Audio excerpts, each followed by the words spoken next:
Alors Gilles, bonjour. Bonjour Cindy. Alors aujourd'hui, tu nous as préparé un petit objet sympa. Mais qu'est-ce que c'est? Ce serait pour faire le ménage peut-être? Tout faux. Non. Je crois bien Ah, que j'ai voilà. trouvé. C'est un éventail. Alors c'est un éventail qui date de la haute époque, entre 1890 et 1915 environ. Cet éventail est constitué de plumes d'autruche, autruche blanche.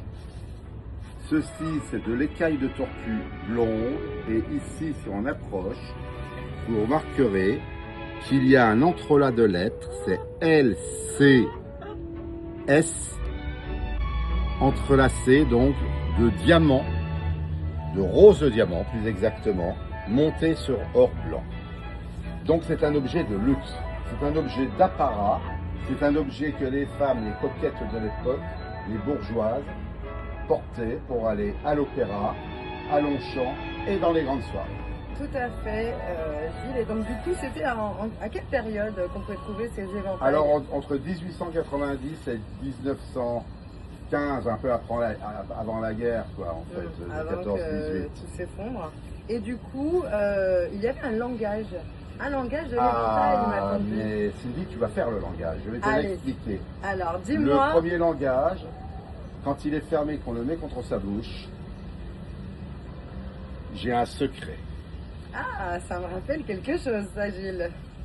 Alors, qu'est-ce qu'on pouvait raconter d'autre? Comment pouvait-on s'exprimer aussi avec... Le deuxième langage, quand il est ouvert, devant les yeux,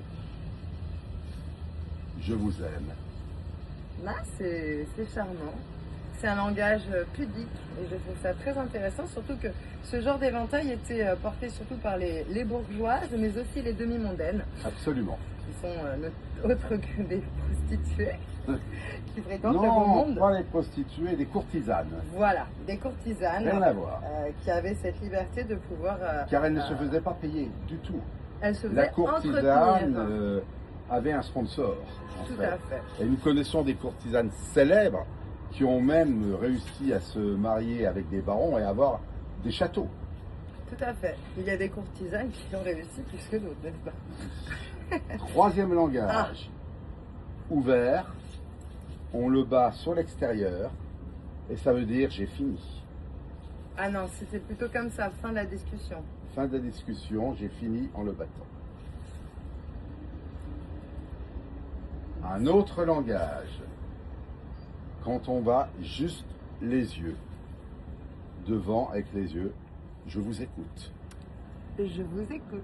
Ah, c'est rigolo comme langage. Ça veut dire que l'éventail n'est pas spécialement non plus un objet pour se rafraîchir, mais aussi un objet de séduction, un objet de langage qu'il fallait connaître. Et donc à l'époque, quand on vendait un éventail, pour faire la publicité, il y avait des petits papiers qui étaient joints et des notices d'emploi avec justement le langage de l'éventail à l'époque. Bah écoute, merci Gilles pour cette belle découverte. En tout cas, je clôt cette vidéo et vous dis à la prochaine.